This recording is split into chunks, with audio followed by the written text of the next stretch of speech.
기출 해설 시작해 보도록 하겠습니다.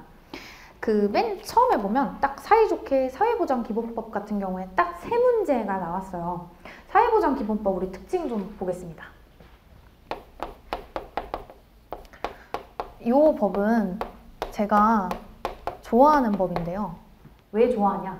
일단 쉬워요. 내용이 어려운 게 없어요. 다 좋은 말. 그러니까 우리 모든 법의 기초가 되는 법이 뭔지 아십니까? 헌법이죠. 네, 헌법.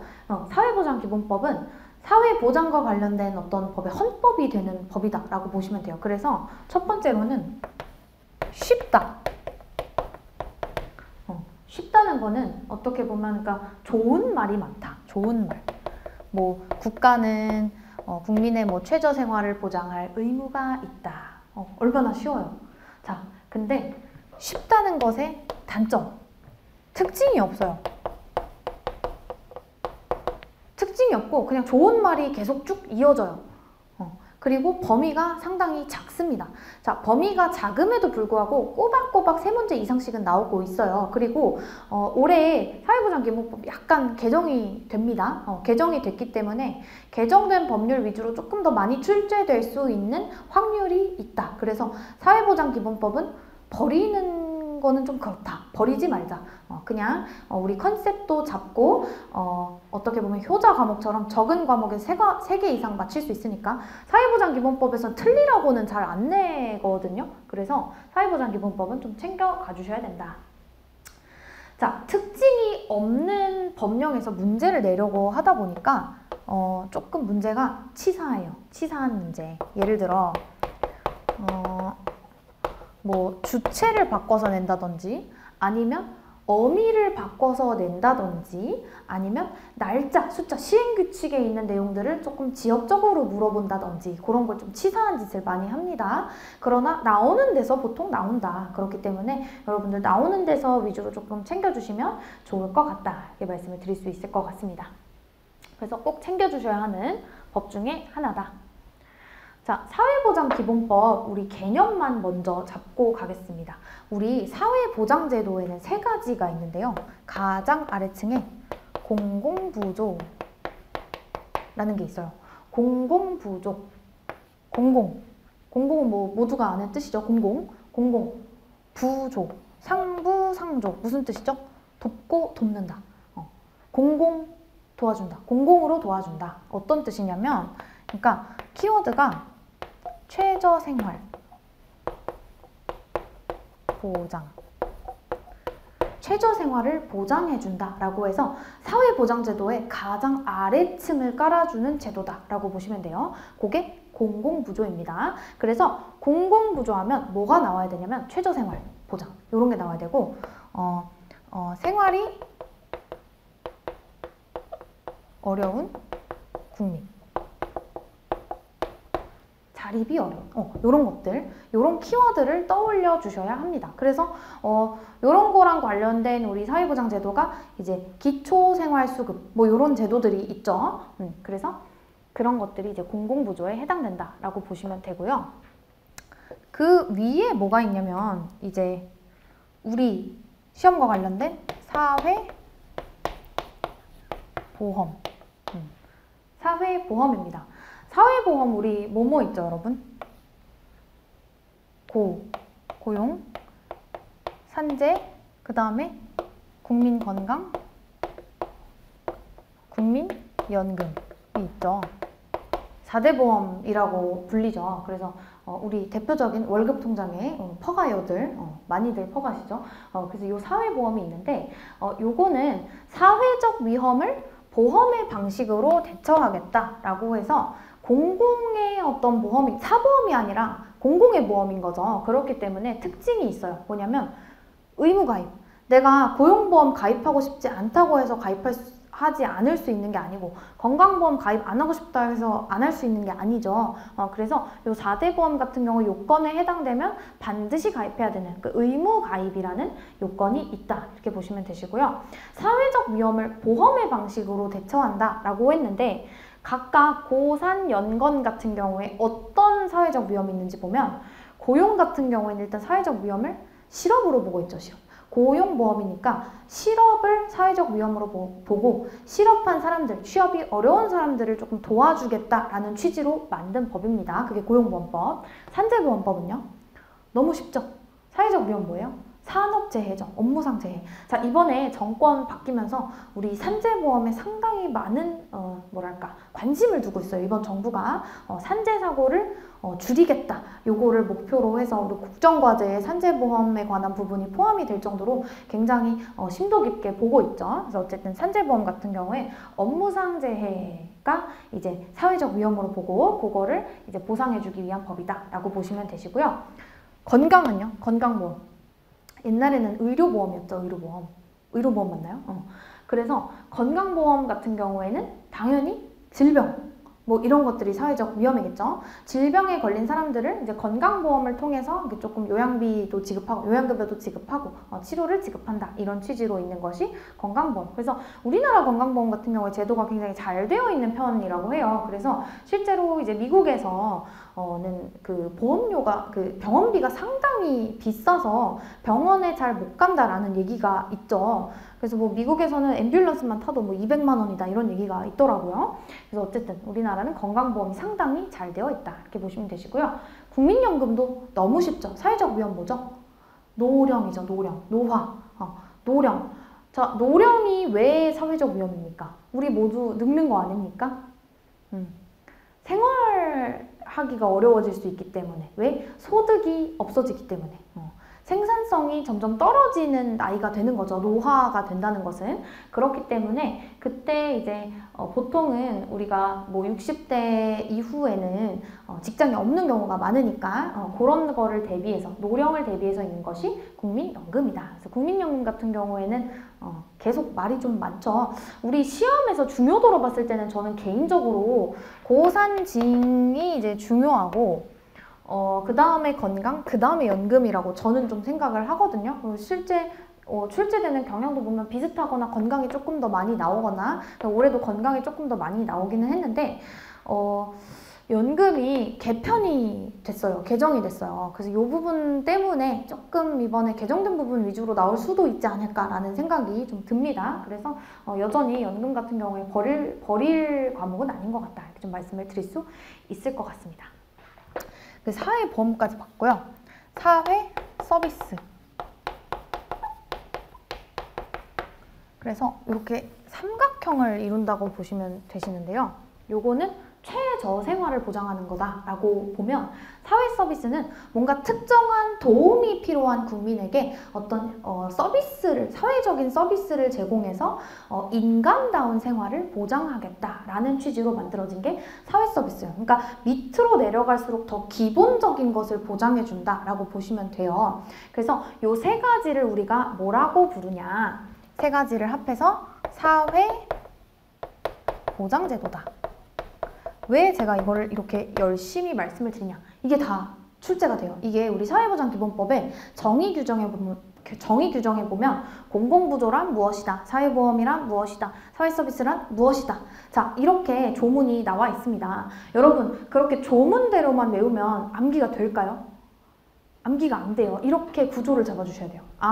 세 가지가 있어. 가장 최저 생활을 보장해주는 공공부조부터 시작해서 사회적 위험을 보험의 방식으로 대처해주는 사회보험, 그 다음에 어떤 도움이 필요한, 특수한 도움이 필요한 국민들을 위해 존재하는 사회 서비스, 그러니까 뭔가 조금 더 핀포인트 되는 느낌이죠. 그 사회 서비스가 있고 요 세 가지를 합해서 우리가 사회보장제도라고 하는구나. 그래서 사회보장제도라고 하면 요 세 가지가 딱 튀어나올 수 있게 요 구조가 일단 잡히셔야 됩니다. 이게 제가 말씀드리는 구조예요. 그냥 개념을 그냥 정의 규정을 암기만 하는 게 아니고 이렇게 기본 이론 들으시면서 이 지도를 적어두시고 머릿속에 넣어두셔야 휘발이 안 된다. 이렇게 말씀을 드릴 수 있습니다.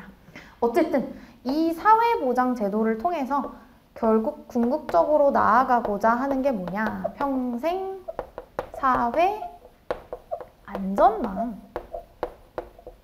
그러니까 아무래도 사회보장기본법이다 보니까 뭔가 잘 사는 사람들을 더 잘 살게 해주기 위한 법이라기보다는 모든 국민이 기본적인 것들은 좀 가져갈 수 있게 해주자라는 취지로 만든 법이겠죠. 그렇기 때문에 우리나라 사회보장기본법은 이러한 태도를 가지고 있다. 이런 컨셉을 잡으시면서 우리 문제를 한번 보도록 하겠습니다.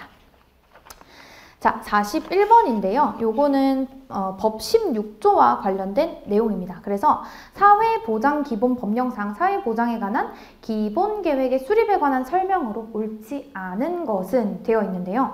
자, 여러 가지 할 말이 많아요. 자, 사회보장에 관한 기본계획이래요. 사회보장이 뭐라고요? 사회보장. 공공부조, 사회보험, 사회서비스. 이게 사회보장제도라고 말했잖아요. 그래서 요것들에 대한 뭐를 물어봤어요? 기본계획이라는 거를 물어봤습니다. 자, 요 기본계획 상당히 출제가 많이 되는 주제 중에 하나고요. 이 기본계획은 기본이 되는 계획이기 때문에 기본적으로 중장기 계획이라고 보시면 돼요. 그러니까 단기로 운영하는 게 아니라 5년 단위로 운영을 하게 됩니다. 자, 근데 동그라미 1번 보시면 보건복지부 장관은 관계 중앙행정기관의 장과 협의하여 기본계획을 3년마다 수립하여야 한다라고 해서 이게 틀렸는데요. 그래서 정답은 1번이 됩니다. 어디가 틀렸냐면 3년이 아니라 5년이 되어야 합니다. 그래서 이것도 키워드예요. 기본계획하면 5년이 붙어서 암기가 되어야 합니다. 그래서 중장기 계획이기 때문에 3년이면 대통령 임기 끝나기도 전에 다 끝나버리죠. 그래서 5년 단위로 돌아간다. 이렇게 봐주시면 될 것 같습니다.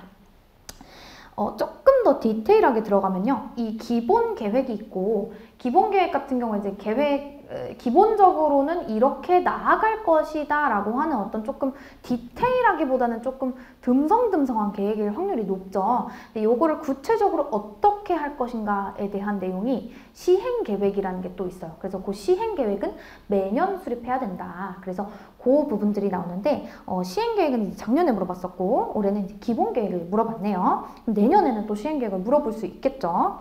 자, 그렇다 보시면 되고 그 동그라미 1번에 보건복지부 장관 밑줄 쳐주시고요. 보건복지부 장관이 사회보장기본법에 등장하는 등장인물입니다. 주요 등장인물. 이게 왜 제가 이걸 말씀을 드리냐면 이거를 더 쉽게 냈으면 이렇게 냈을 수도 있어요. 고용노동부 장관은 관계중앙행정기관의 장과 협의하여 이렇게 냈을 수도 있거든요. 그러니까 장관 보고 뭐 그런갑다 하고 넘어가면 안 되겠죠. 고용노동부 장관이 아니라 보건복지부 장관이어야 정답이다. 그래서 우리 사회보험법 같은 경우에 이렇게 주체를 바꿔서 내는 경우가 많으니 세밀하게 디테일하게 봐주실 필요가 있다. 이렇게 좀 말씀을 드릴 수 있을 것 같고요. 두 번째는 기본계획은 사회보장위원회와 국무회의의 심의를 거쳐 확정한다. 자, 여러분 오늘 사회보장기본법 본 게 처음이기 때문에 사회보장위원회는 뭐고 뭐 국무회의는 뭐냐 이러실 수 있는데요. 여기 보시면 그 사회보장위원회는 바로 그 밑에 42번에 그 디테일하게 물어보는 어떤 그 문제가 있어요. 그래서 자세한 거는 밑에 가서 보고 보시면 기본계획은 결국에 우리나라의 어떤 사회보장의 기본이 되는 계획을 세우는 거다 보니까 정말 중요한 거잖아요. 그래서 그냥 보건복지부 장관이 담당자거든요. 사회보장제도에. 사회보장제도 담당자인 보건복지부 장관 네가 만들어서 네가 확정해. 이렇게 하면 안 되겠죠. 당연히 주요한 국가기관의 어떤 심의를 거쳐야 할 것입니다. 그래서 사회보장위원회와 국무회의 심의를 둘 다 거쳐서 확정한다 라고 되어 있고요. 그 밑에는 이 보건복지부 장관이 어떻게 보면 실무자예요. 실무자. 총무라고 보시면 돼요. 총무. 그래서 보건복지부 장관이 총무여서 모든 일의 절차를 다 담당을 해요. 그래서 야 얘들아 우리 기본계획 짤 건데 기본계획 짤 때 이렇게 짜 하고 지침을 먼저 줍니다. 지침을 주는데 그게 동그라미 4번에 해당되는 내용이고요. 보건복지부 장관은 기본계획 효율적 수립을 위해 지침을 작성하여 관계 중앙행정기관의 장에게 통보해라. 그래서 지침을 작성하면 그 지침에 따라서 보건복지부 장관이 모든 걸 다 알 수는 없으니 관계중앙행정기관의 장이 너네 소관별 기본계획안을 작성해. 그 다음에 누구한테 제출하겠어요? 총무한테 제출하겠죠. 총무한테 제출하면 총무가 그거를 종합해서 심의를 올리게 됩니다. 관계중앙행정기관의 장이 다이렉트로 뭐 사회보장위원회에 간다, 국무회의에 간다 이런 식으로 구조가 잡혀있지 않아요. 항상 총무가 정해져 있고 총무가 지침을 주면 그 지침에 따라 안을 수립하고 그 다음에 총무가 종합한 뒤에 요거를 상위기관에 보고를 한다. 이런 느낌을 잡아주시면 됩니다. 그러니까 일종의 결제 라인이 잡혀있다 보시면 되시고요. 이 틀은 기본계획, 시행계획 다 똑같이 돌아갑니다. 사회보장기본법에 여러 가지 계획들이 있는데요. 그래서 요거 계획 구조 하나만 잡아주시면 계획 한 3개를 정리하실 수가 있는 거거든요. 그래서 이런 식으로 공부하시면 된다라고 보시면 되실 것 같고요.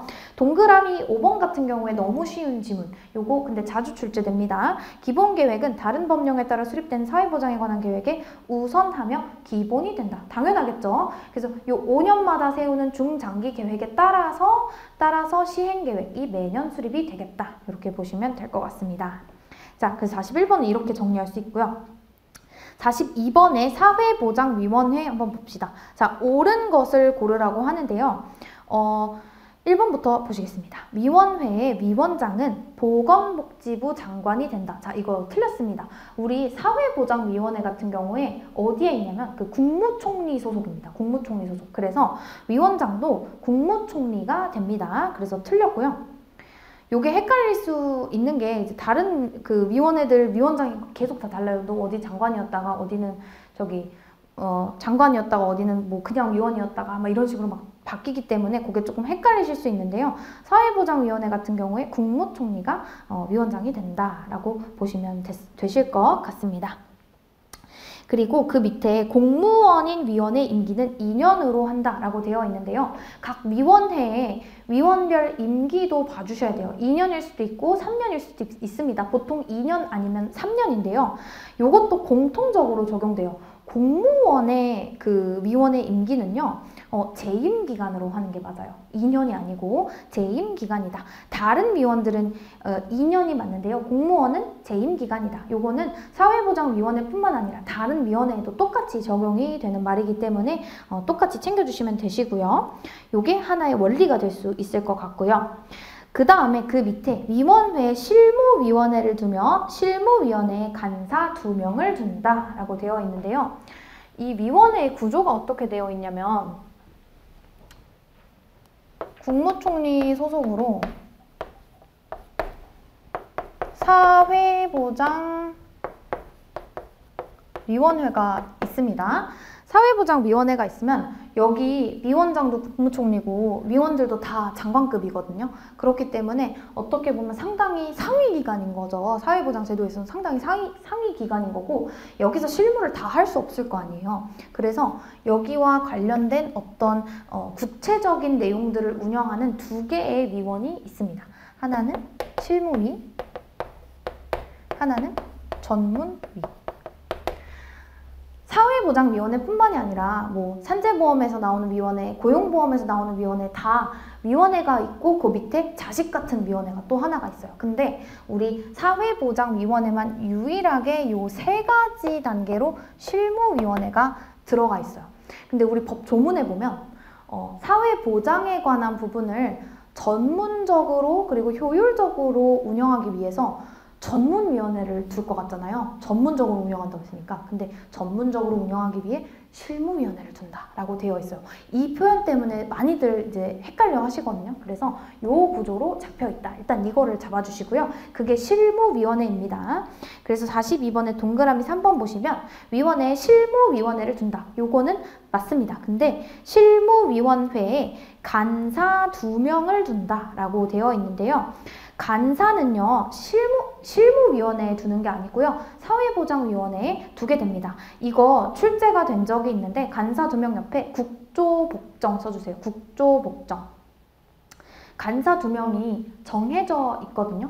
국무조정실의 조정실장과 보건복지부의 사회정책실장 해가지고 국조복정 제가 이렇게 따드렸습니다. 이거 실제로 출제가 되니 이 간사 2명 누군지도 암기를 해주셔야 됩니다.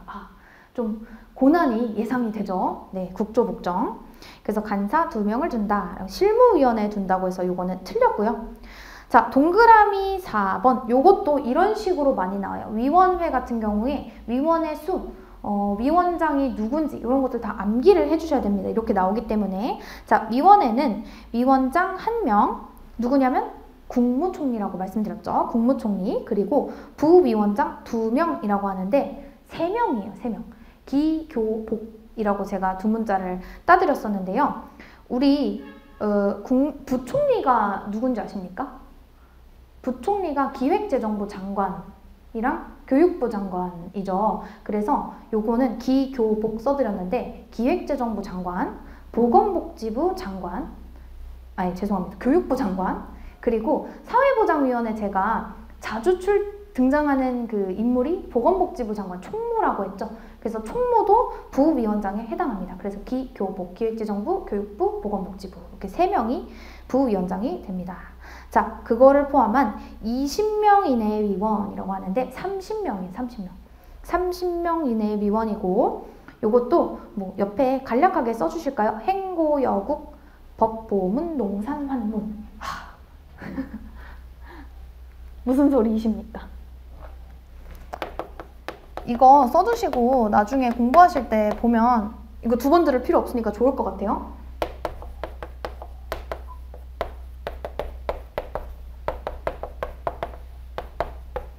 사실 이건 한 번도 출제가 된 적이 없어요. 이거는 뭐냐면 이 사회보장위원회를 이루는 디테일한 장관들의 이름이거든요.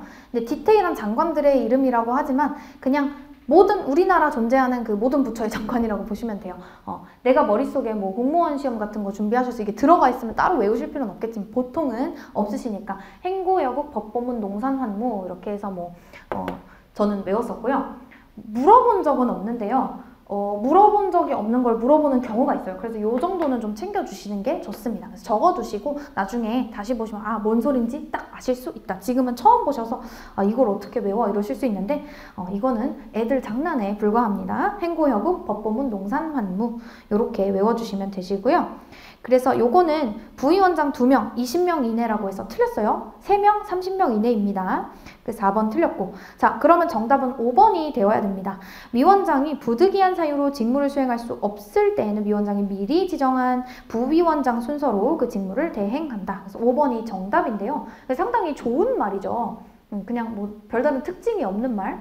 요거 모든 그 다른 법령에 공통적으로 적용되는 원리예요. 그래서 이런 것들 하나만 봐주시면 나중에 외우기 훨씬 쉬우시겠죠. 그냥 요건 딱히 외울 필요가 없고 그냥 당연히 위원장이 못하면 부위원장이 해야지. 그러라고 부위원장이 있는 거겠죠. 그래서 그렇게 좀 봐주시면 될 것 같습니다. 다른 법에 공통 적용 적어주시면 좋을 것 같고요. 자, 그 밑에 마지막 문제입니다. 사회보장 기본 법령상 사회보장제도의 운영에 관한 설명으로 옳지 않은 것은 이렇게 되어 있는데 우리 사회보장 그 제도와 관련해서 동그라미 1번 보시면 공공부조와 사회서비스는 국가와 지자체의 책임으로 시행하는 것을 원칙으로 한다라고 되어 있어요. 이거는 외울 게 뭐가 있을까요, 여러분? 자, 우리 사회보장제도 하면 뭐 튀어나와야 된다고요? 공공부조, 사회보험, 사회서비스 이렇게 3가지가 있다고 했어요. 요거 외에는 없어요. 사회보장제도 이렇게 3개로 우리가 개념을 잡았습니다. 자, 요거 방금 동그라미 1번은 그 시행 책임이 누구에게 있느냐를 물어보는 거였거든요. 자, 요거 그 나중에 우리 기본이론 들으실 때 아시겠지만 사회보험만 국가의 책임이고요. 나머지는 국가와 지자체의 책임입니다. 아니 이걸 내가 왜 외워야 되죠? 실제로 출제가 많이 돼요. 그래서 사회보험만 국가의 책임이고 공공부조와 사회서비스는 둘 다 국가와 지자체의 책임 둘 다 있구나 이렇게 정리를 하셔야 돼요. 그래서 요거 맞는 지문이 됩니다. 공공부조와 사회서비스는 국가와 지자체 책임을 시행하는 것을 원칙으로 한다. 근데 그 뒤에 뭐가 있냐면 다만 뭐 상황에 따라 협의 조정할 수 있다 요런 내용이 붙어 있습니다. 그래서 원칙으로 한다라는 내용이 들어가 있고요. 동그라미 2번 보시면 국가와 지자체는 사회보장제도를 신설하거나 변경할 경우 상호 협력해서 사회보장급여가 중복 또는 누락되지 않도록 해야 된다. 이거 너무 맞는 말이죠. 근데 이것도 안에 내포된 게 되게 많은 게 우리 사회보장제도의 어떤 운영 원칙을 외워주셔야 되는데요. 두 문자가 형민연전입니다. 형평성, 민주성, 연계성, 전문성입니다. 형민연전. 형평, 민주, 연계, 전문.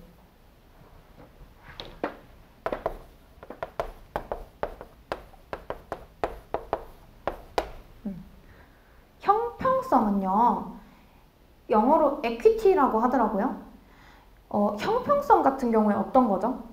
모든 사람한테 똑같이 나눠주는, 뭐 예를 들어 빵 한 조각씩 모든 사람한테 똑같이 나눠주는, 그거를 형평성 있다고 보지는 않고요. 보통은 너가 더 많이 가지고 있어? 그러면 조금 줄게. 너 정말 돈이 없구나. 그러면 많이 줄게. 이렇게 각자의 상황을 고려해서 분배하는 거를 조금 형평에 맞는다 라는 표현을 쓰죠, 우리가 일반적으로. 그래서 사회보장제도 같은 경우에는 우리가 뭐 돈이 화수분도 아니고 한정된 재원 속에서 정말 도움이 필요한 사람들을 도와주고자 사회보장제도를 마련한 것이기 때문에 아무래도 이 형평에 맞게 운영을 하게 된다. 그렇다 보면 도움이 정말 필요한 사람들한테 가게 되겠죠. 그리고 민주성이라는 거는 사회보장제도 뭔가 결정할 때 너 맘대로 하지 말고 민주적으로 결정해라 라고 하는 어떤 당연한 원리고요. 연계성과 전문성이 이제 방금 우리가 본 그 지문과 조금 연관이 있는데, 연계성이라는 거는 우리가 그 부처가 워낙 여러 개다 보니까 같은 거를 지원해 주려고 너무 여러 개의 부처에서 다양한 지원금 같은 게 나올 수 있잖아요. 사회보장제도가 나올 수 있잖아요. 예를 들어서 뭐 출산한 여성을 뭔가 보호해주는 어떤 제도들이 있다고 쳐볼게요. 근데 고용노동부에서도 하고, 뭐 보건복지부에서도 하고, 여성가족부에서도 하는데 각자 뭐 취지가 조금 다르게 타겟팅이 다르게 되면 그건 연계가 잘 된다고 볼 수 있지만, 만약에 그냥 그런 연계성 전혀 고려하지 않고 그냥 다 똑같은 부처에서 똑같이 하면 한 사람이 세 개의 그 보호를 받을 수 있는 거잖아요. 그렇게 되면 우리가 연계가 잘 됐다고 보기는 좀 어렵죠. 그거는 사회보장제도가 중복이 되는 거기 때문에. 그래서 연계성이 중요하고, 전문성은 뭐냐면 정말 필요한 거를 잘 타겟팅해서 줘라 라는 내용인 거죠. 그래서 그 내용이 여기에 들어가 있다고 보시면 되는데, 중복되면 재원이 낭비되는 것이고 누락되면 전문적으로 지원이 되는 것이 아니겠죠. 그래서 2번 같은 경우에는 맞는 말이다. 그래서 중복과 누락은 비효율을 초래하기 때문에 그런 것이고요. 그 밑에가 이제 이거 조금 어려운 문제였는데 답은 3번입니다. 3번. 자, 지방자치단체의 장. 밑줄 쳐주세요. 지방자치단체의 장. 주체가 지금 지자체의 장인데요. 지자체장이 사회보장제도를 신설하려는 경우 우리 그 사회보장제도 신설은 지자체장도 할 수 있고 중앙행정기관의 장도 할 수 있거든요. 근데 사회보장제도 신설할 때 총무랑 협의해라 라는 내용이 법조문에 있어요. 총무 누구라고요? 보건복지부 장관이었죠. 자, 근데 여기 보시면 일단 주체는 지자체장인데 사회보장제도 신설하려는 경우 매년 4월 30일까지 협의 요청서를 보복부장에게 제출해야 된다. 그래서 총무는 맞는 것 같아요. 자, 근데 여기 뭐가 틀렸냐면요. 4월 30일이 틀렸어요. 이거 사실 중앙행정기관의 장이 요청할 때는 4월 30일인데요. 지자체장이 요청할 때는 6월 30일입니다. 그래서 틀렸습니다. 좀 어렵죠. 요 문제 조금 어려운 문제입니다. 근데 요거는 챙겼어야 하는 내용 중에 하나이기 때문에 조금 지역적으로 물어보기는 했으나 이런 식으로 물어보는구나 해서, 만약에 요거 급하게 풀면 그냥 4월 30일 협의 요청서만 보고 그냥 맞다고 하고 넘어갔을 수 있을 것 같거든요.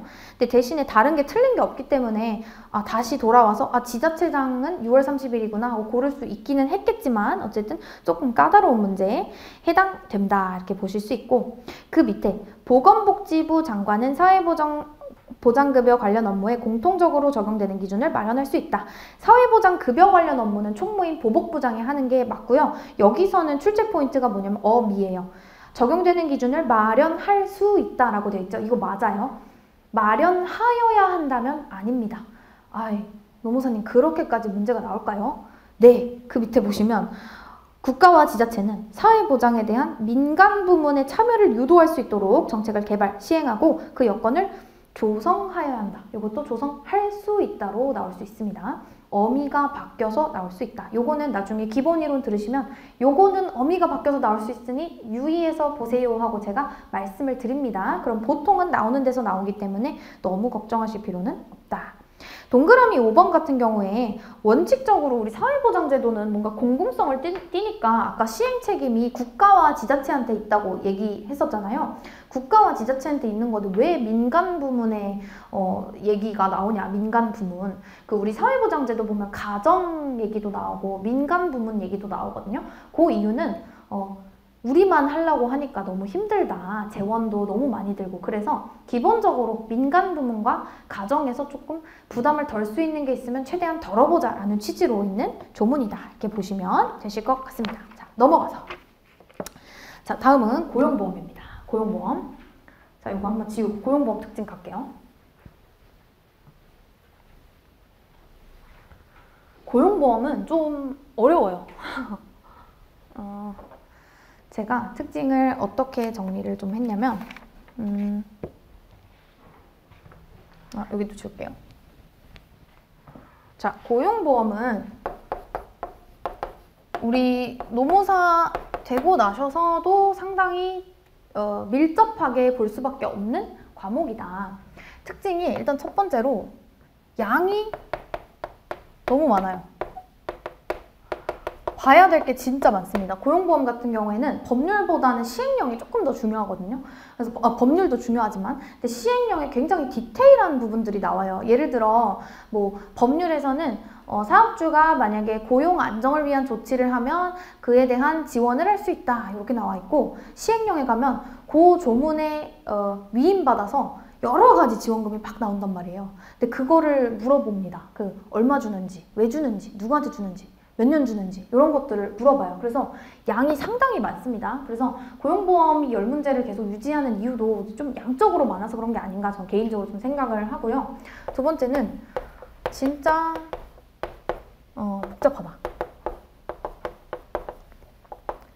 왜 그러냐면 고용보험 같은 경우에는 얼마를 줄 거고 몇 년 동안 줄 거다라는 내용들이 굉장히 많이 나오거든요. 근데 그 요건도 상당히 까다롭고, 그래서 그 요건과 그 지급 대상이라든지 아니면 지급 연월일 이런 것들을 좀 외워주셔야 되는데 그걸 외우다 보면 되게 복잡해져요. 그래서 정말 어떻게 해야 되냐? 정신을 똑바로 차리고 이거야말로 정말 구조를 잘 잡으셔야 됩니다. 구조를 잘 잡아야 된다. 지금 조금 잡아드리면 고용보험은 크게 3개의 그 파트로 나눠볼 수가 있을 것 같아요. 첫 번째는 고안직능이라고 해서 고용안정, 직업능력 개발 사업. 그리고 두 번째는 우리 너무 잘 아는 실업급여. 세 번째는 모성보호와 관련된 급여.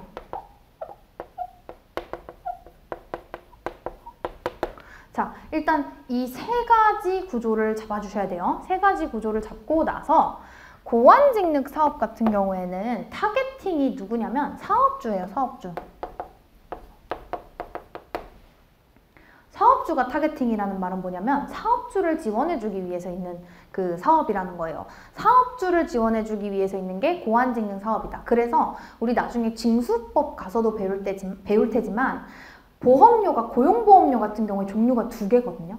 고안직능 보험료랑 실업급여 보험료 이렇게 2개로 나뉘어요. 근데 고안직능 보험료는 사업주만 지원해주는 거잖아요. 그래서 요거는 사업주만 내요. 이해되세요? 우리 4대 보험 근로자 사용자 반반씩 내는 거 알고 계시죠?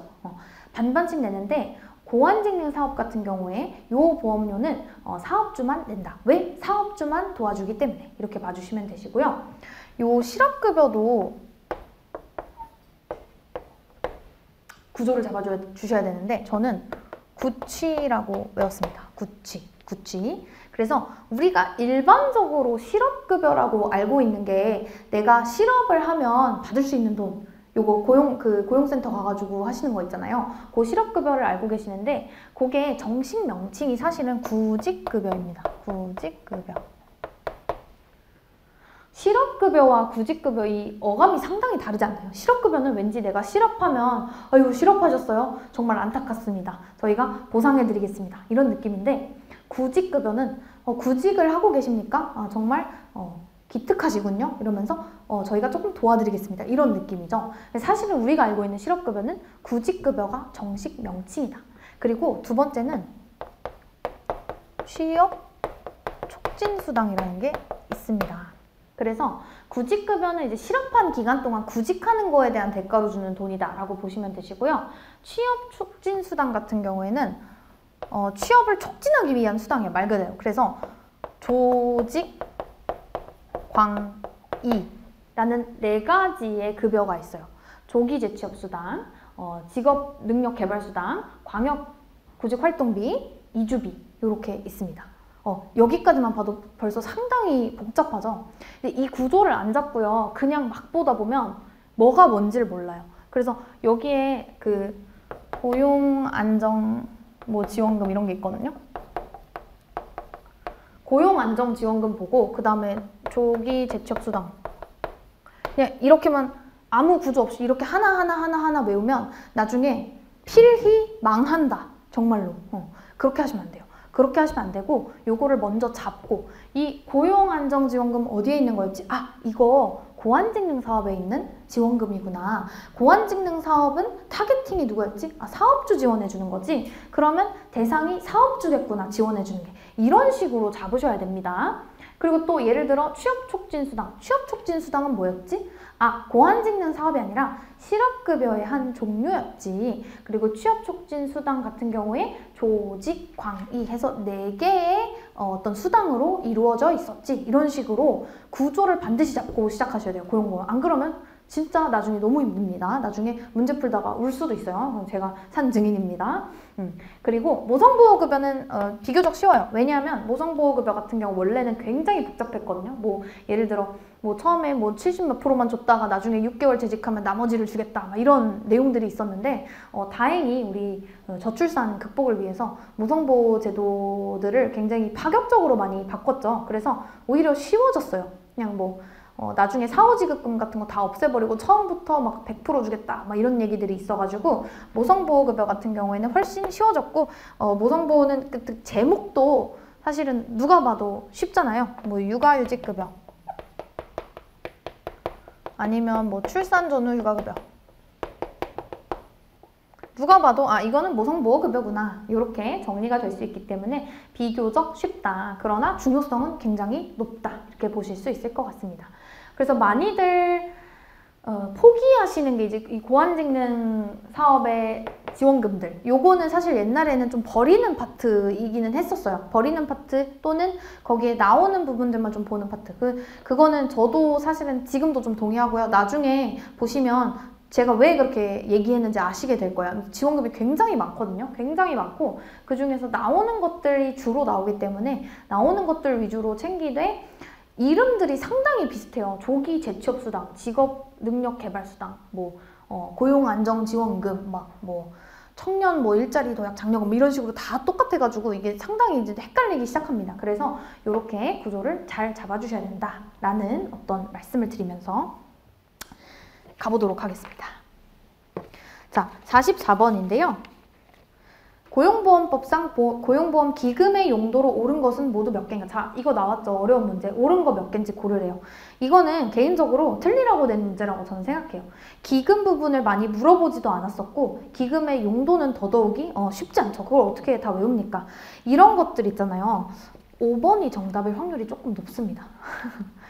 제가 거짓말하는 게 아니고요. 정말 아실 때는 푸시고요. 정말 모르겠을 때는 그냥 다 맞는 걸로 한번 찍어보세요. 몇 번 그런 적이 있었습니다. 그래서 이것도 정답은 5번인데요. 다 맞는 말이에요. 고용보험 기금이 뭐냐면, 그러니까 말 그대로 우리 고용보험 요거 그 관련 사업과 관련해서 돈 주기 위해서 모아두는 그 기금이라고 보시면 돼요. 그래서 그 기금은 예를 들어 여러분들이 납부하는 고용보험료나 이런 것들로 이제 그 충당을 하겠죠. 근데 그 기금을 어디에 쓸 수 있는지를 고용보험법에 명확하게 규정을 해두고 있는데요. 여기 하나, 둘, 셋, 넷, 5개 나와 있죠.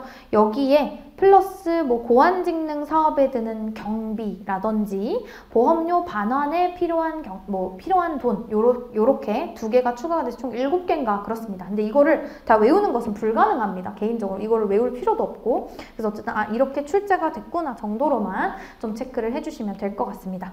이거 다르게 내면 고용보험기금의 용도로 옳지 않은 것은 하고 하나를 고르시하고 아예 뜬금없는 거 하나 갖다 놓으면 푸실 수는 있겠죠. 그런 식으로도 출제가 될 수 있다. 봐주시면 되시고요. 자, 그 밑에 연장급여 나와 있는데요. 연장급여 동그라미 해주시고, 연장급여도 많이 나와요. 많이 나와요. 연장급여.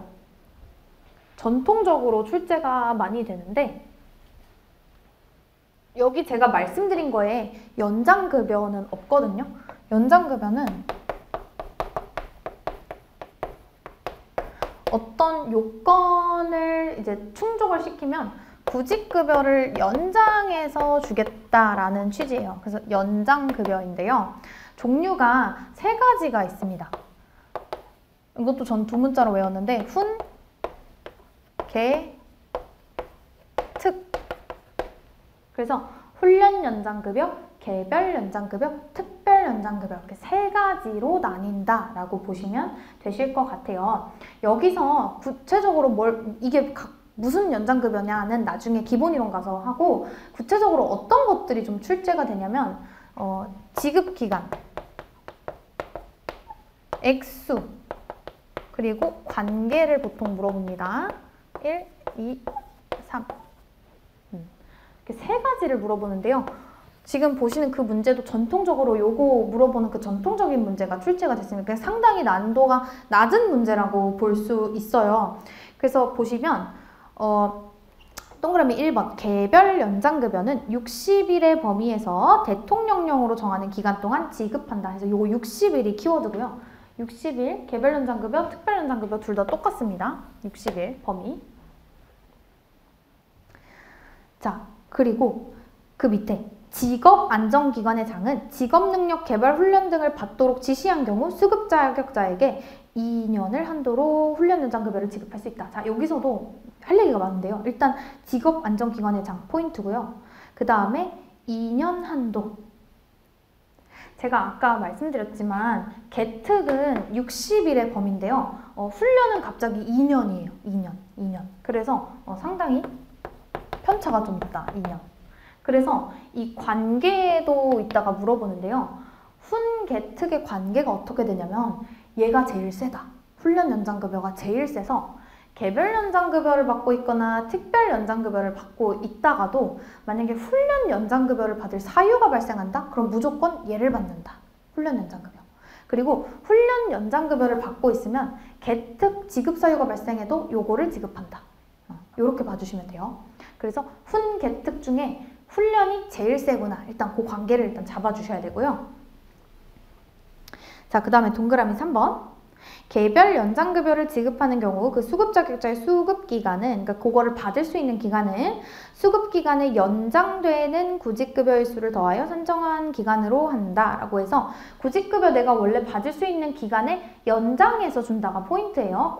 그 내가 원래 받을 수 있는 구직급여일 수가 차감되는 게 아니고 연장해서 준다라는 내용이기 때문에 이거는 그냥 쉬운 말이고, 제가 방금 말씀드렸던 게 동그라미 4번 특별 연장급여를 지급받고 있는 수급 자격자에게는 특별 연장급여 지급이 끝난 후가 아니면 개별 연장급여를 지급하지 않는다라고 되어 있어요. 지금 그 문제는 개특 간의 관계를 물어본 건데 훈, 개특 중에서 훈련이 가장 세지만 개특과의 관계에서 그냥 둘이 또이또이예요. 그래서 개별 받고 있으면 개별 받고 특별 받는 거고, 특별 받고 있으면 특별 받고 개별을 받아야 된다. 다만 갑자기 훈련이 끼어든다? 그러면 얘를 받는 거다. 해서 요 컨셉을 잡아주시면 쉽게 문제를 푸실 수 있을 것 같습니다. 그래서 동그라미 4번은 그렇게 정리하고, 훈련 연장급여를 지급하는 경우 그 일액은 해당 수급 자격자의 구직 급여 일액의 100분의 70으로 한다. 70%로 한다라고 되어 있는데 이게 틀렸어요. 70% 아니고 100%입니다. 100%. 구직 급여 일액. 이 구직 급여 일액도 뭐 바뀐다는 내용이 있어서 일단은 요거 조금만 설명할게요. 일단 구직급여 일액은 우리 그 구직급여를 받을 수 있는 하루당 돈이라고 보시면 되는데요. 요거는 기초일액의 60%. 자, 이제 감이 좀 오지 않으세요? 자, 고용보험 같은 경우에 구직급여 일액, 기초일액 이런 이상한 단어들이 많이 나와요. 뭔가 낯설고 생소한 단어들. 그래서 이런 것들이 이제 뭔지를 지금 올해 좀 파악을 해두셔야 된다. 그 정도로는 정리가 되셔야 된다. 이렇게 봐주셔야 되고요. 구직급여 일액은 제가 뭐라고 말씀드렸어요? 우리가 일반적으로 실업급여라고 알고 있는 그 구직급여를 하루에 받을 수 있는 돈이 얼마인지를 정하는 게 구직급여 일액인데, 구직급여 일액은 기초일액의 60%입니다. 근데 기초일액이 뭐냐면요. 평균임금이에요. 평균임금 아십니까, 여러분? 산정사유 발생일 전 3개월 동안 지급받은 금액 총합을 그 기간의 총 일수로 나눈 일단위 금액이죠. 평균임금 가지고 우리 곧 퇴직금 산정하잖아요. 그래서 이 평균임금이 곧 기초일액이 되고, 다시 말하면 구직급여 일액은 평균임금의 60%다. 겠죠? 그렇게 봐주시면 됩니다. 요거 뭐 바뀐다는 얘기가 있어서 어쨌든 지금 그냥 컨셉만 잡아주시면 되시고, 그래서 기초일액에 상한이 있어요. 여러분 막 연봉이 2억이고 3억인 사람들도 받을 수 있나요? 구직급여? 받을 수는 있죠. 근로자니까. 근로자면 받을 수 있는 거죠. 근데 기초일액 연봉이 2, 3억인 사람들 다 해주다 보면 고용보험 기금이 막 박살날 거 아니에요? 그래서 상한이 있어요. 상한은 맥스가 11만 원입니다. 평균임금 11만 원. 그러면 구직급여 일액 같은 경우에 논리적으로 상한액이 얼마가 될까요? 6만 6천 원. 66. 이거 나중에 뭐 주변에서 나 구직급여 받는데 뭐 이렇게 얘기하면, 야 그거 상한액이 6만 6천 원이잖아. 이렇게 얘기하면 되게 멋있어 보입니다. 저는 되게 아는 척할 때 그 소정급여 일수라고 해서 구직급여 받을 수 있는 일수를 다 외우셔야 되거든요. 그래서 제가 친구한테 나 구직급여 받으려고 이러면, 너 몇 년 다녔어? 이러면서 넌 한 180일 정도 받을 수 있을 것 같아. 이러면 오 맞아. 어떻게 알았어? 역시 노무사구나. 이러더라고요. 그런 게 이제 멋진 척 할 수 있는 어떤 수단. 그러면서 어쨌든 기초일액이라는 거는 이런 거다. 이렇게 살짝 정리를 해드렸고, 그래서 그 45번은 정답이 5번이 되고요. 훈련 연장급여는 구직급여 일액의 100%고 개별 특별히 70%입니다. 70%. 구직급여 일액의 70%. 그래서 옆에 적어주시면 좋을 것 같습니다.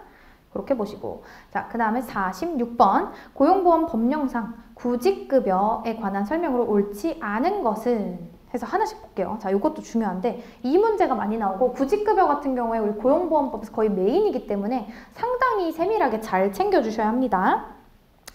자, 동그라미 1번. 구직급여는 수급 자격자가 실업한 상태에 있는 날 중에서 동그라미 칠게요. 직업안정기관의 장으로부터 실업의 인정 동그라미.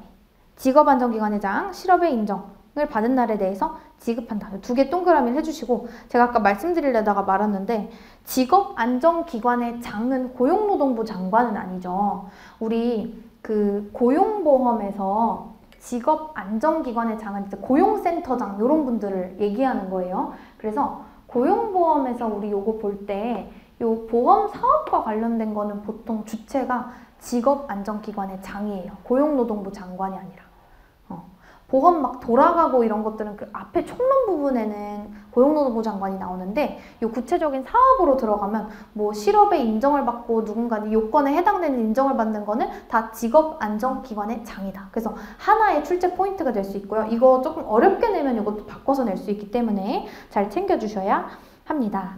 그래서 어쨌든 구직급여는 실업의 인정을 받은 날에 대하여 지급한다 라고 되어 있고, 실업의 인정 옆에 실업의 인정은 실업했다는 사실, 그리고 구직 노력을 하고 있다는 사실, 이 두 가지를 다 인정해 주는 거를 실업의 인정이라고 합니다.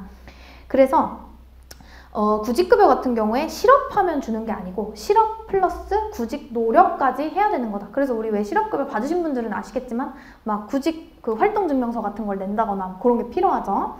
그래서 실업하면 주는 게 아니다. 실업의 인정의 개념도 알아두셔야 되고요. 그 밑에 하나의 수급 자격에 따라 구직급여를 지급받을 수 있는 날은 밑줄 칠게요. 대기 기간이 끝난 다음 날 동그라미. 대기 기간이 끝난 날부터가 아니에요. 우리 그 구직급여 신청하면 대기 기간이 있거든요. 그 기간이 끝나고 그 다음 날부터 받을 수 있는 거다. 그래서 다음 날부터 요거 출제 포인트 하나고 그때부터 계산하기 시작하여 피보험 기간과 연령에 따라 피보험 기간 동그라미, 연령 동그라미 법령에서 정한 일수가 되는 날까지로 한다 해서 법령에서 정한 일수가 곧 소정급여 일수인데요. 구직급여를 받을 수 있는 총 일수를 얘기합니다. 그 구직급여 받을 수 있는 총 일수는 뭐랑 뭐에 따라서 바뀐다고요? 피보험기간 그리고 연령. 자, 요거 뒤에 가서 우리 구체적으로 볼 거고 피보험기간이 뭐냐면 고용보험 가입기간이라고 보시면 돼요. 고용보험료 낸 기간, 고용보험 가입기간이라고 보시면 되시고 나중에 그 동그라미 4번에 보면 피보험 단위기간이라는 게 또 나오거든요. 너무 헷갈리죠. 요거 헷갈리시면 안 돼요. 피보험기간과 피보험 단위기간은 다른 개념입니다. 그래서 피보험기간은 제가 말씀드렸지만 뭔가 고용보험에 이제 가입한 기간 또는 보험료 낸 기간 이렇게 보시면 되는데 피보험 단위기간은 내가 돈 받고 일한 날이라고 보시면 돼요. 돈 받고 일한 날. 돈을 받은 날. 회사로부터. 그래서 보수지급의 기초가 된 날이다 라고 조문에는 그렇게 표현이 되어 있는데요. 요거 이해하기 좀 쉽게 말씀드리면 우리 구직급여 받을 수 있냐 없냐, 그러니까 실업급여 받을 수 있냐 없냐를 따질 때 보통 피보험 단위기간이 피보험기간을 보진 않고요. 피보험 단위기간을 보는데요. 이게 며칠 이상이 돼야 되는지 아세요? 180일. 180일 이상. 아유, 무슨 소린가 싶죠? 지금 어떻게 보면 여러분들 기초 없이 바로 이렇게 메인 내용들을 보고 계신 거기 때문에 조금 이해가 안 되실 수는 있지만 오늘은 이제 제가 조금 컨셉을 조금 잡아드리는 방향으로 어떤 식으로 나오는지 정도로만 좀 보시면 돼요. 180일 이상인데 180일이면 대략 6개월 맞나요, 여러분? 그러면 내가 어떤 회사에 5일 출근하는데 6개월 다녔어요. 그러면 피보험 단위기간 180일 채울까요? 채울 수가 없습니다. 보통 7, 8개월 다녀야 채워. 왜 그러냐면 일주일 7일이잖아요. 내가 5일 출근해요. 자, 그러면 일주일 동안 내가 돈 받는 날이 며칠일까요? 5일일까요? 5일에다가 여러분 우리나라는 뭐가 있죠? 주휴일이 있죠. 1일. 그래서 보통 한 주에 6일 정도, 5일 출근하는 사람 기준으로 한 주에 6일 정도가 피보험 단위기간으로 산입됩니다. 그래서 그러다 보니까 이게 6개월 딱 다니면 피보험 단위기간 딱 채우는 게 아니고요. 한 7, 8개월까지는 다녀야 이게 안전하게 채워진다. 그래서 피보험 단위기간은 보수지급의 기초가 된 날이구나. 이 정도로 컨셉을 잡아주시면 되실 것 같습니다. 자, 그래서 2번 먼저 받고 요거는 그래서 맞다. 피보험 기간과 연령에 따라서 그 법령에 정한 일수가 되는 날까지로 한다 되어 있고 그 밑에 보시면 수급 자격자가 질병으로 직업안정기간에 출석할 수 없었던 경우로서 그러니까 출석해서 내가 구직 활동을 했다는 걸 증명을 해야 되거든요. 구직급여 받으려면. 근데 그럴 수 없었대요. 질병으로. 근데 그 기간이 계속하여 14일인 경우에는 제가 아파서 못 갔습니다 라고 하는 증명서를 제출하면 실업의 인정을 받을 수 있다 라고 되어 있는데 3번이 틀렸습니다. 이거 되게 그럴듯하지 않아요? 아니 내가 아파서 못 갔다는데 아팠다는 증거만 내면 되는 거 아닌가? 라고 보실 수 있는데 14일이 아니고요. 7일 미만으로 바꿔주셔야 돼요. 7일 미만. 자, 7일 이상이 되면요. 너 구직 노력을 할 수가 없겠는데? 이렇게 보는 거예요. 왜 그러냐면 여러분 실업의 뜻이 뭐죠? 우리 일반적으로 생각하는 실업의 뜻은 그냥 실업 그냥 직장이 없다라는 뜻이죠. 맞아요? 근데 고용보험에서는 취업하지 못한 것뿐만이 아니라 뭐가 있어야 되냐면 근로할 의사 있고 능력도 있어야 돼요. 근데 14일, 그러니까 7일 이상 질병으로 계속해서 구직 활동을 못한다? 그럼 너 혹시 근로할 능력이 없는 거 아니야 지금? 너 지금 많이 아픈 상태 아니야? 이렇게 보는 거예요. 이게 조금 어떻게 보면 되게 근로할 능력이 없으면 뭔가 도와줘야 되는 거 아닌가 라는 생각이 들 수 있는데 구직급여만큼은 그렇게 보지 않아요. 구직급여는 구직 활동을 할 수 있는 사람들에 대해서 구직을 촉진하기 위해서 주는 돈이기 때문에, 그렇기 때문에 너 실업한 거 맞아? 능력 있는 거 맞아? 이렇게 보기 때문에 14일이 아니라 7일 미만인 경우까지만 인정을 해준다. 그래서 7일 미만 요거 좀 챙겨주셔야 되고요. 그 밑에 동그라미 4번은 제가 설명을 해드렸으니까 넘어가겠습니다. 동그라미 5번, 수급 자격자가 사망한 경우 수급 자격자에게 지급되지 않은 구직급여가 있으면 그 지급을 청구하려는 사람은 미지급 실업급여 청구서를 사망한 수급 자격자 신청지 관할 직업안정기관의 장에게 제출해야 된다라고 해서 미지급된 부분이 있으면 돌아가셨다고 해서 안 주는 게 아니고요. 줍니다. 대신에 여기서 출제 포인트는 뭐냐면 관할을 좀 보셔야 되는데요. 수급 자격자 신청지 관할이라는 거, 사업장 관할이 아니고 신청자 관할이 아니라 수급 자격자, 돌아가신 그 수급 자격자의 신청지 관할이다. 요게 조금 포인트가 될 것 같습니다. 그래서 46번 답은 3번이 되고 간단하게 봤고요. 자, 47번 요거 중요한데 47번이 이렇게 문제가 나왔던 적이 없어요. 아까 제가 법보문 농산업무 이거 말씀드렸었죠. 그 법보문 농산업무 뭐였죠? 사회보장 기본법에 사회보장위원회에 위원이 되는 장관들, 기교복 부위원장, 행고여국 법보문 농산업무 요거 나온 적 없다고 말씀드렸잖아요. 그거랑 비슷한 컨셉으로 얘가 있었어요. 고용보험법령상 우선지원 대상 기업의 상시 사용하는 근로자 기준에서 산업분류와 상시 사용하는 근로자 수가 옳게 연결된 것은 해서 우선지원 대상 기업이라고 해가지고 이름에서도 알 수도 있듯이 너 좀 영세하니? 우선 지원해줄게, 좀 보육해줄게 라는 개념으로 좀 여러 가지 혜택을 주는 기업들을 우선 지원 대상 기업이라고 하는데요. 우선 지원 대상 기업 그 해당 여부는 어떻게 보냐면 매출 이런 걸로 보는 게 아니고요.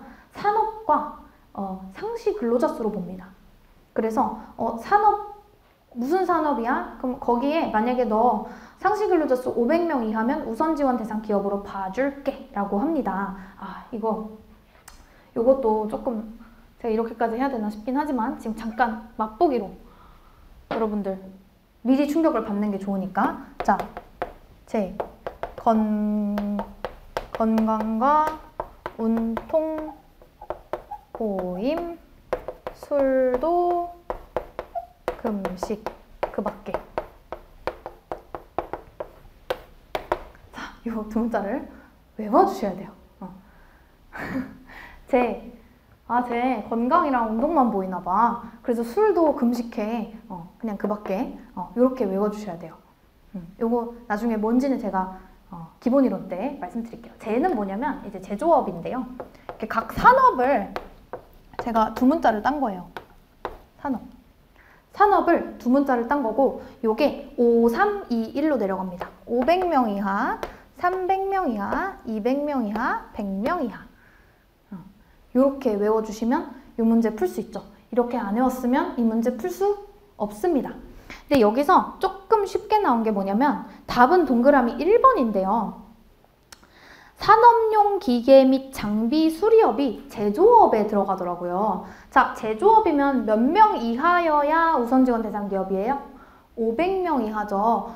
근데 왜 쟤는 100명인데 맞아요? 보시면 나중에 법에 보시면 산업용 기계 및 장비 수리업은 그 밖의 업종으로 보겠다라는 내용이 있습니다. 그래서 그 밖으로 들어가서 100명 이하면 이제 우선지원 대상 기업으로 보기 때문에 요 기준이 맞다라고 돼 있고요. 그 밑에 한 개만 보면 건설업 같은 경우에 요거거든요. 건강과 운통보임에서 건설업. 요건데 몇 명 이하요? 300명 이하여야 되죠. 근데 400명으로 되어 있어서 틀렸다 해서 요것들 그 밑에도 이제 하나씩 찾아보면 되는데 지금은 뭐 해봤자 지루하기만 하고 하니까 넘어가도록 하겠습니다. 그래서 요거 아마 외우시는 분들이 꽤 있었을 거예요. 왜냐면 수험가에서는 계속해서 좀 중요하다고, 출제는 이런 식으로 된 적은 없지만 중요하다고 말씀을 드려왔던 거기 때문에 많이들 외워주셨을 것 같습니다. 이것도 아마 출제자들은 킬러 문항이랍시고 냈을 거예요. 아마도. 근데 다 외우는 거기 때문에 많이 맞았다. 90점 이상이 나왔다. 그렇게 보시면 되고, 넘어가서 고용보험법령상 피보험 자격에 관한 설명으로 옳지 않은 것은, 그러니까 가입 자격이라고 그냥 보시면 돼요. 자, 요것도 이제 여러 가지가 나오는데 일단 정답은 1번입니다. 1번. 피보험자가 이직을 한 경우 이직한 날에 피보험 자격을 상실한다 라고 하는데요. 자, 요거 많이들 헷갈려 하십니다. 내가 8월 2일까지 회사에 출근했어요. 저의 퇴사일이 언제입니까? 8월 2일입니까? 8월 3일입니까? 우리 노동법에서는요, 8월 3일로 봐요. 8월 2일까지는 근로관계가 존속했죠. 8월 2일은 퇴사일이자 근로관계가 존속하는 재직일이라고 볼 수가 없잖아요. 재직일이자 퇴사일이면 이상하잖아요. 그래서 퇴사일은 마지막 근무한 날의 다음 날로 보는 것이 노동법의 입장인데, 여기서 얘기하는 이직일은 마지막 근무한 날이라고 보시면 돼요. 이직일. 그래서 피보험 자격, 그러니까 고용보험 자격을 상실했다는 건 더 이상 근로자가 아니라는 말이잖아요. 그래서 마지막으로 근로자였던 날이 이직일이고, 피보험 자격이 상실되는, 고용보험 테두리 안에서 쫓겨나는 그 상실일은 이직한 날의 다음 날이다. 즉 재직 관계가 존속하던 날의 마지막 날의 다음 날로 보면 된다. 그래서 다음 날로 정리를 해주셔야 되고요. 우리 4대 보험 또 짜증나는 것 중에 하나가 그날이냐 그 다음 날이냐 가지고 문제 되게 많이 내요. 그래서 그날 그 다음 날 조금 법령별로 봐주셔야 되고요. 그날과 그 다음 날은 문제가 뭐냐면 공통 원리가 조금 없어요. 좀 있는 듯 하면서 뒤에 가서는 갑자기 모든 게 무너져서 그걸 원리를 가지고 외우시면 아마 조금 더 헷갈리실 것 같아요. 그래서 그거는 각각 외우시는 걸 좀 추천을 드린다라고 하면서, 자, 동그라미 2번 같은 경우에는 사업주가 만약에 그 고용보험 가입 신고 안 해주면 근로계약서 같은 거 제출해서 근로자 본인이 가입할 수 있다라는 당연한 얘기고, 동그라미 3번 중요한데요. 사업주는 그 사업에 고용된 근로자의 피보험 자격 취득 및 상실에 관한 사항을 신고하려는 경우 그 사유가 발생한 날에 속하는 달에 다음 달 15일, 요거 다음 달 15일 체크해 주셔야 되고요. 고사는 다음 달 15일이다. 입사하면 다음 달 15일, 8월에 입사하면 9월 15일, 9월에 입사하면 10월 15일, 이렇게 다음 달 15일까지 이 사람 우리 회사에 입사했습니다 하고 고용보험 취득 신고를 해야 한다. 그래서 여기서 중요한 건 다음 달 15일이고요. 다만 그 기일 이전에 근로자가 신고를 요구하는 경우 지체 없이 해야 된다라고 해서 맞는 말이 됩니다. 자, 동그라미 4번도요. 일반적으로 실무적으로 많이 문제되는 건데요. 피보험자는 언제든지 고용노동부 장관에게 피보험 자격의 취득 또는 상실에 관한 확인을 청구할 수 있다. 이게 그 많이들 우리 사업주분들이 4대 보험 가입을 안 시켜주려고 하죠. 왜냐하면 보험료가 꽤 세니까. 그래서 가입을 안 시켜주려고 하는데, 사업주가 가입 안 시켜준다고 해서 가입 못하는 게 아니고, 나 여기 피보험 자격 취득했는데요? 아니면 상실했는데요? 라는 내용을 고용노동부 장관한테 확인할 수 있다라는 내용이고요. 여기 마찬가지로 직업안전기관의 장이라고 들어가면 틀립니다. 그래서 그거 중요하다라는 내용. 그리고 그 밑에 자영업자인 피보험자는 이 법에 따른 피보험 자격의 취득 상실 신고를 하지 아니한다. 이건 나중에 징수법까지 보시면 조금 이해가 잘 되실 텐데요. 고용보험법 같은 경우는 기본적으로 근로기준법상 근로자를 위주로 돌아가는 법입니다. 근데 자영업자는 사용자죠. 사용자인데 고용보험 가입에 관한 부분이 왜 들어가 있냐, 뒤에 가시면 아실 수 있겠지만 자영업자도 이제 임의 가입이 가능합니다. 고용보험. 그래서 거기에 따른 내용을 얘기한다라고 보시면 될 것 같습니다. 그래서 좀 쉬운 문제였고요, 이거는. 그 밑에 고용보험법상 실업급여의 종류가 아닌 것은, 자, 여러분 보실까요? 실업급여, 구취, 취업촉진수당은 조직, 광의로 되어 있었죠. 자, 요거 보면서 한번 봅시다. 자, 정답이 몇 번이죠? 2번이죠. 장해급여 없었죠? 구직급여는 실업급여의 종류, 나머지는 취업촉진수당의 하나입니다. 여기에 지금 안 들어가 있는 게 이제 이주비가 안 들어가 있는 거. 조직, 광의 중에 이주비. 장해급여는요, 우리 산재에서 배우는 급여입니다. 이따 산재 가서 볼게요. 자, 그리고 요거 한번 갑시다. 요거 하고 제가 조금 쉬는 시간 없이 좀 가도 될까요? 그렇게 해서 좀 빨리 끝내는 걸로. 자, 소정급여 일수인데요.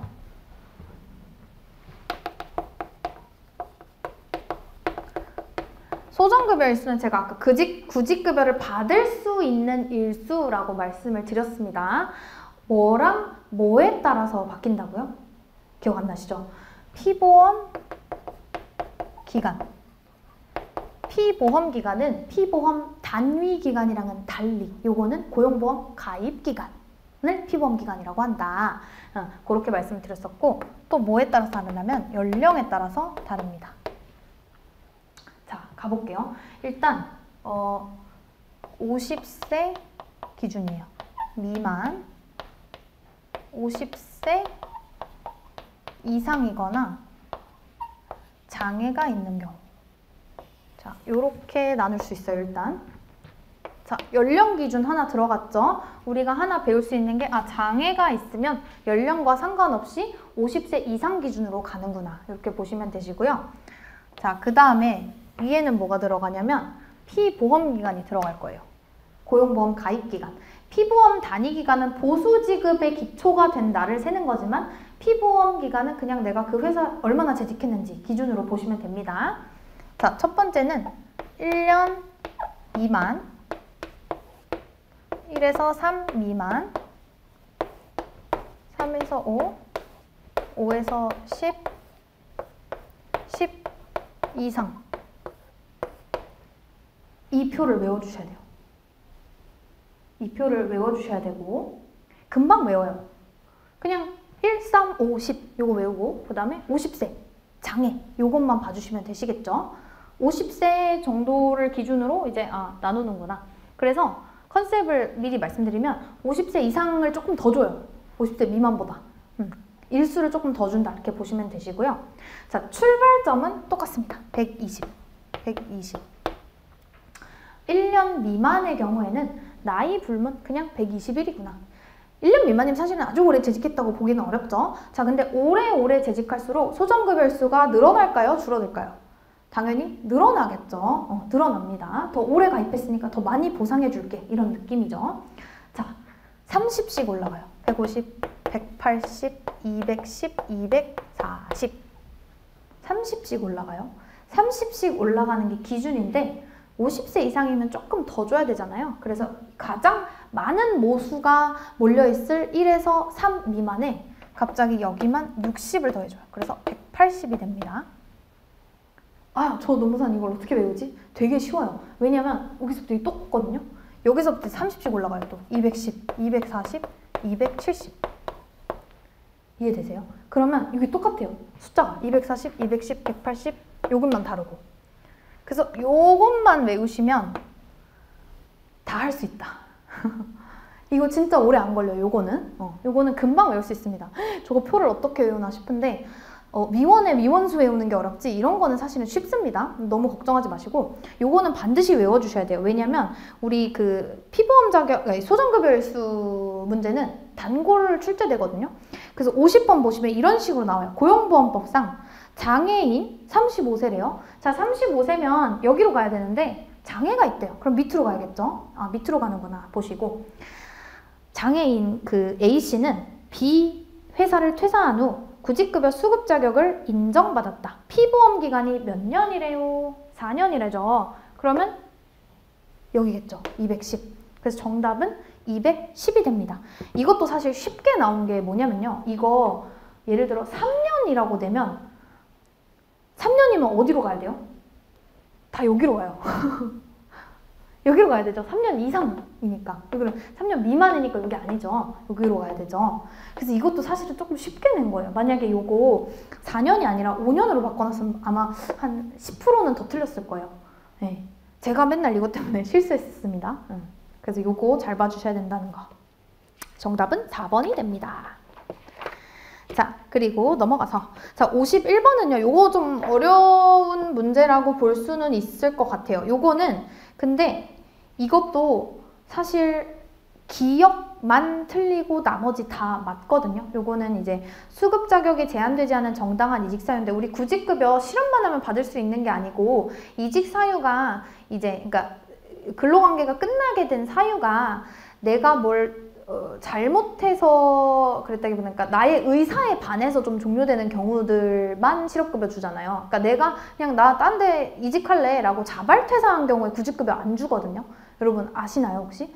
그래서 왜 많이들 문제되는 게 퇴사 사유 사업주랑 막 합의해가지고 나 이거 권고사직으로 처리해달라, 실업급여 받을 수 있게, 이렇게 해서 많이 공모해서 이제 구직급여 부정수급하는 게 좀 문제가 많이 되고 있죠.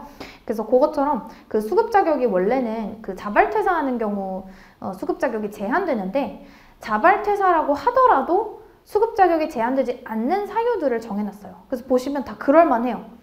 보시면 미음부터 보시면 동거친족 질병으로 30일 이상 본인이 간호해야 한대요. 그래서 이건 일단은 간호해야 되니까 개인사정이니까 자발퇴사잖아요. 권고사직도 아니고 해고도 아니고. 그리고 리을, 사업장에서 신체 장애를 이유로 불합리한 차별 대우를 받았대요. 차별 대우를 받아서 뭐 똥이 무서워서 저기 피하냐, 더러워서 피하지 하고 내가 나왔어요. 근데 자발퇴사인데 억울하잖아요. 그런 경우. 또는 계약기간 만료, 정년 도래로 나는 더 다니고 싶은데 다닐 수 없는 경우, 이런 경우들에는 자발퇴사라고 하더라도 정당한 이직 사유에 해당하고, 기업 같은 경우에 1개월 임금체불이 발생하여 이직한 경우는 해당되지 않는 게, 이게 2달 정도는 해야 돼요. 1달 정도는 안 된대요.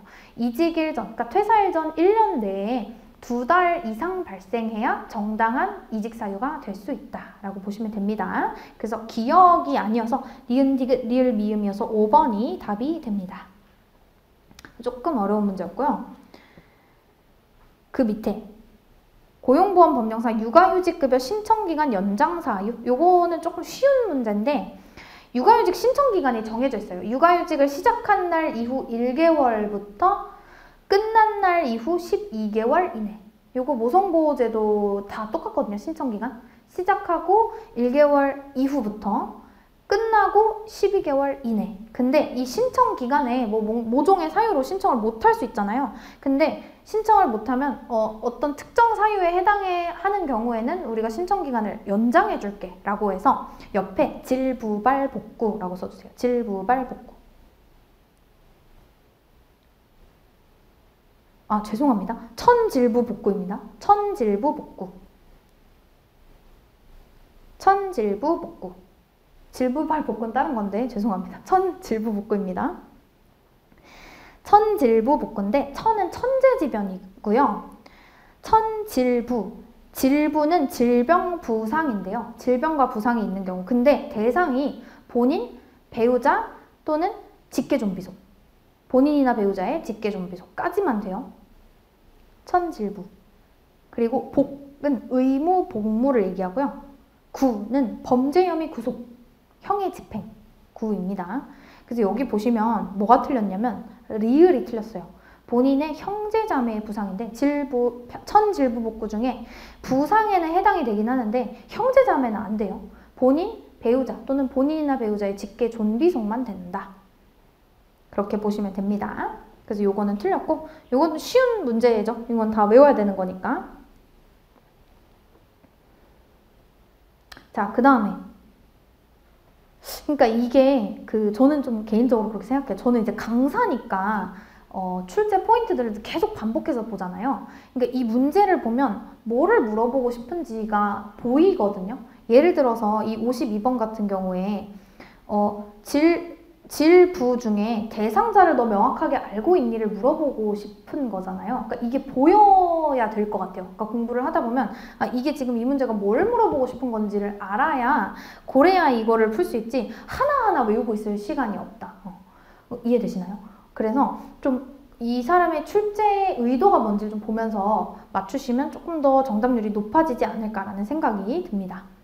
자, 53번 보시면 고용보험법령상 이주비 지급 요건이라고 되어 있는데요. 이주비가 어디에 있었죠? 조직광의. 취업촉진수당에 있었죠. 조직광의. 이주비인데요. 이주비는 뭐냐면 취업 때문에 이주해야 되는 경우에 그 비용을 좀 주겠다라는 내용인데, 이거 정답 몇 번일까요? 5번입니다. 5번. 5번입니다. 정답은 5번이고, 이건 사실 어려운 문제는 아니에요. 이주비 지급 요건은 기본적으로 외워야 되는 내용이기 때문에 기역, 니은, 디귿 다 해당이 되어야 되고, 특히 디귿 같은 경우 취업을 위한 이주인 경우 1년 이상 근로계약 기간을 정하여 취업할 것 해서 모두 충족 시 이주비가 지급된다라고 보시면 되시겠습니다. 자, 우리 잠깐 10분 정도 쉬고 마지막 시간 한번 진행해 보도록 하겠습니다.